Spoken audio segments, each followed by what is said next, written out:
Yes. There's nothing better than ripping on Packers fans because it's so easy to do. Like, they're the most obtuse, obnoxious fan base in all of sports, and it's not even close. But it kind of sucks because I actually like and respect the Packers organization, minus the fans, minus the stadium, minus the history, minus the players, minus the coaches, minus everything, minus the colors, minus everything about the team.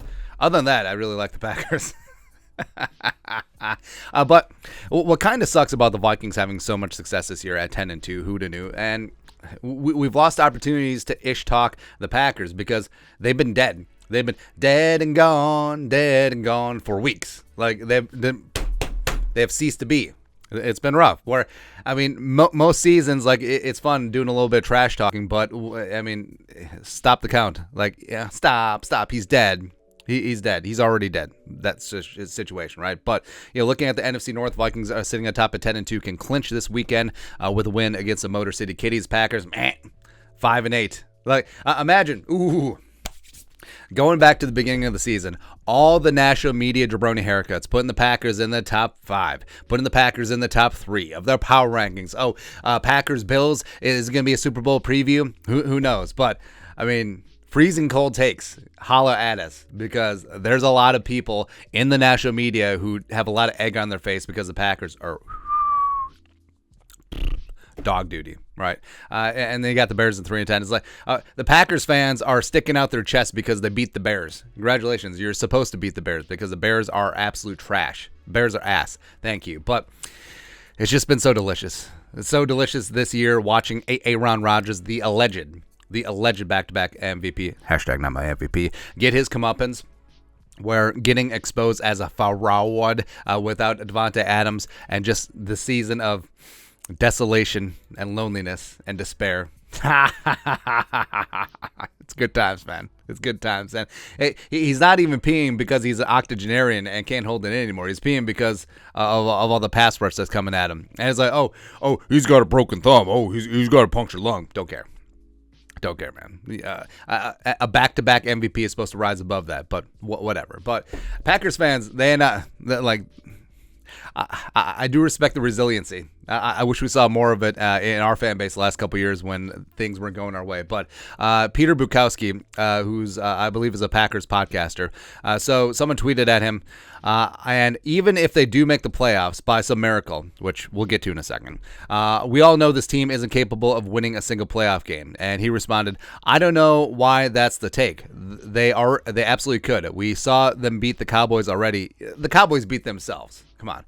You really think a 2-7 matchup with the Vikings would scare Green Bay? By DVOA, the Packers are better than Minnesota. It's like, see, this is what's happening, where since the Vikings are winning in the actual standings, in the actual only thing that matters, you've seen, what about point differential? Like, that's a big thing for the first time in forever. Like, no one brought up point differential for the 2020 Chiefs. I'm just saying. It's like, and now it's like, but look at the DVOA. Look at our sides of the ball, blah, blah, blah. It doesn't matter. Hey, one of these things is not like the other, and one team has twice as many wins as the other team in Week 14. Crazy. Yeah, crazy, right? But I kind of respect the moxie. Like, so the Packers' playoff chances right now, sitting at 4%. So they have their bye week. By the way, just another advantage that the league gave the Packers. Like, hey, you can have your bye week as late as possible. No problem. But Packers are 5-8. 4% to make the playoffs, probably not going to happen, right? But all of these jabronis think is like, the Packers can win their last 4 games and end up at 9-8. Maybe they'll sneak in as a 7th seed. Because if you look at the Vikings, I mean, the Vikings lost to the Eagles and then they lost to the Cowboys, and they have 9 wins by a single score. Hey, the only win that wasn't by a single score, Week 1, scoreboard, baby. That's right. And look at the Packers. It's like, well, hey, we beat Dallas, even though, no, Mike McCarthy beat Dallas. He did that game. Let's be honest here. And then also, we scored 33 at Philadelphia, so we deserve a participation trophy. It's ridiculous, man. Like, they're thumping their chest because they beat the Bears twice, and Mike McCarthy imploded. They outlasted a Tampa Bay team that had a ton of injuries, and then also they beat the Patriots in overtime at their place, by the way, against Bailey Zappi. So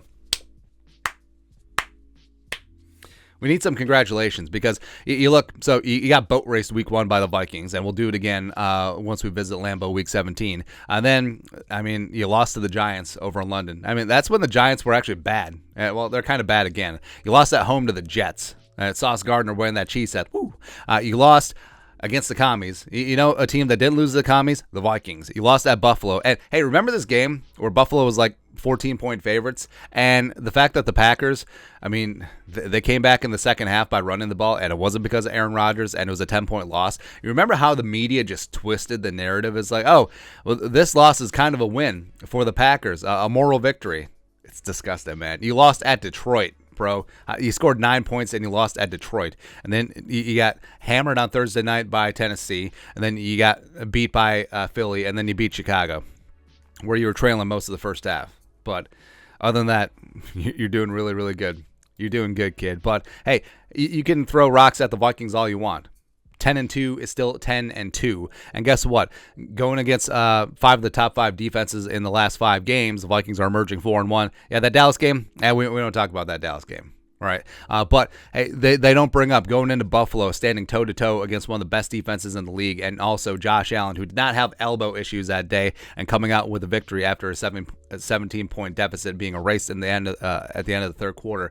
Standing tall, putting up points against the Patriots defense, against the Jets defense, against the Commies, getting a win out there. So no big deal. No big deal. So again, I kind of respect the moxie. I do to a degree, but this ain't happening. No. Like 4%, it's like, well, 4% is ABV is like water over in Wisconsin. That's really what it is. But it's okay. Let them dream. Let them dream, even though we know what's going on here.